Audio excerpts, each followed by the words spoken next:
Hello and welcome back to another DIY prop showcase video. My name is Luke Triton and today we're going to be covering the Ben 10 Omnitrix once again.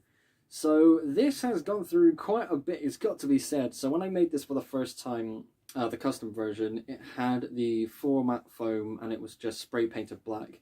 Had these white things made to represent the kind of details going around the watch.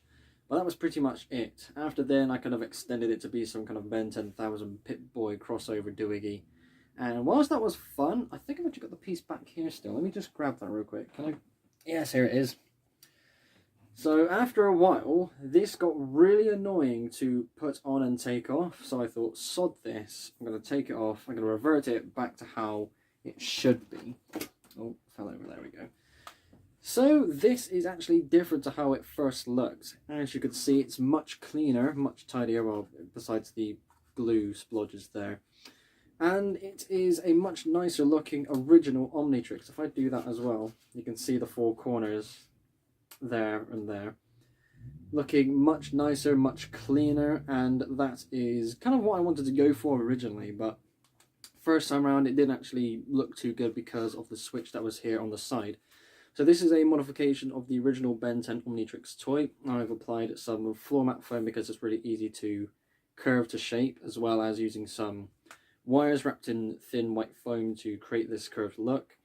Thankfully I didn't have to use any sort of, well, the sort of thing I'm thinking of is the heat gun to form the foam into that position in the first place. I kind of saved myself by using, saved myself that time by using the floor mat foam. So I'm also using 2mm black foam around the entire Omnitrix as well, just to clean up the look, because how it looks previously, the floor mat foam, can I grab that? Nah, it's too far away, so I can't do that.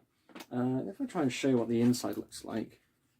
There we go. So that sort of thing there, because it's textured, seeing that spray painted in black, whilst it kind of worked, it didn't at the same time. It wasn't smooth, it wasn't clean, it didn't really look too nice, and applying all of this foam, despite how much I had to go through in order to get black foam in the first place, absolutely worth it. Looks so good. The only thing that annoys me is those little glue splotches you can see there again. I can't get them off. Damn it. And the way it is attached as well is kind of touched up as well. So originally the strap that was here kind of went on a little bit further, and that is basically some Velcro on one side, just attached by some super Gorilla tape, super tape, why not? But it was kind of weird, kind of flimsy, and seeing the different shade of black from the tape in comparison to the foam, I thought I got to do something about that. So just covering up was nice and simple, nice and easy, as well as covering up some of the softer Velcro on this side. It's a bit, I've never had to cover Velcro like that before. I was like, oh, wasted Velcro. But again, when you look at the entire thing, it's completely worth it. Now then, I'm going to do the risky thing and put it on. I say that because this corner and this corner, the upper two corners basically, so when you look at it like this, these two corners were how they were anyways, but these two were separately added. So if I kind of go on the side, you can see this side in particular, it's the thicker side to where my wrist would be. I can't quite curve the foam like I've been able to on this side. That looks very clean. I'm actually quite happy with that. But this side, it was just, too thick to be able to pull that off. So I've had to cut off a few strips, and you can see one there and one there. There's sort of separations as to where I've had to use different parts of foam. But that's okay. Again, it's not going to be the cleanest thing ever. This is as good as I can get it to be. That's as clean as I want it to be. It's completely fine. And I say this is the dangerous part because they are separate pieces, basically. I've had to glue on a few other small foam bits and had to attach it to this somehow. It does kind of come loose when I go to put this on and off. I've been able to be careful with how it's applied in the first place. But I've got to be careful, I've got to like slip my fingers in through here. I've got to be careful. Even now I can feel, well, not feel, but more so, well yeah, I suppose I've been able to feel it kind of making that click noise of the glue coming undone. It's like, oh, I've got to be careful. There we go, slide that on and we are good to go. So attaching that is nice and simple, and once I've got that on, I feel like I can take on anyone. Oh, the Omnitrix is such a cool device. Now this does have lights and sounds. If you want to go into full details of the lights and sounds, I've done a review of the original Omnitrix toy, which is what this centerpiece is. So go and check that out. I'll leave a link to that in the description of this video as well for your viewing pleasure. But it does have lights, it does have sounds, it has a try me button as well as an on and off. So what I'll do is I will use the try me section to dedicate to show off those sounds. Too excited, I can't speak. Omnitrix are so cool. So yeah, it's done by pressing the buttons.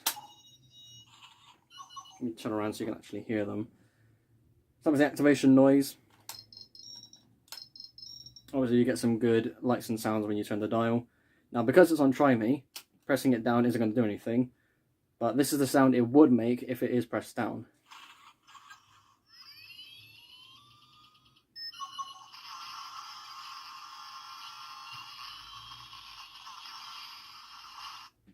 Such a cool sound. Not quite show accurate, but at the same time you don't really hear any dedicated sound to transformations.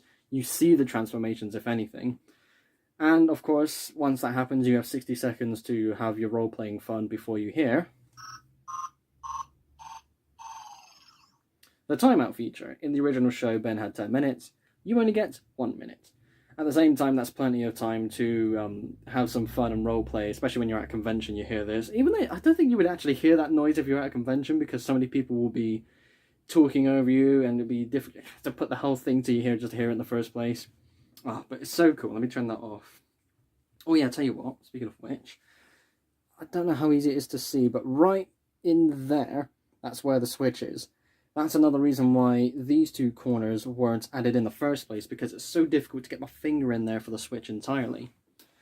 But nonetheless, that is my kind of restored and improved Omnitrix. I still don't like how unclean this bit looks, all those kind of seams and the gaps all there, but at the same time, it doesn't really matter too much.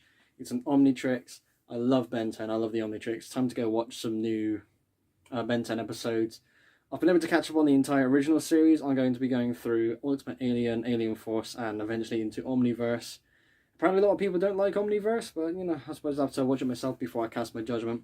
But thank you for watching, and thank you so much, by the way, for all of the views that the original review for this got. It's gone way past 1,000 views, and it's still getting views, which is something I didn't expect it to do. It's performing so well. Thank you all ever so much for watching. Be sure to like and subscribe if you haven't already. I will see you all in the next episode. Bye.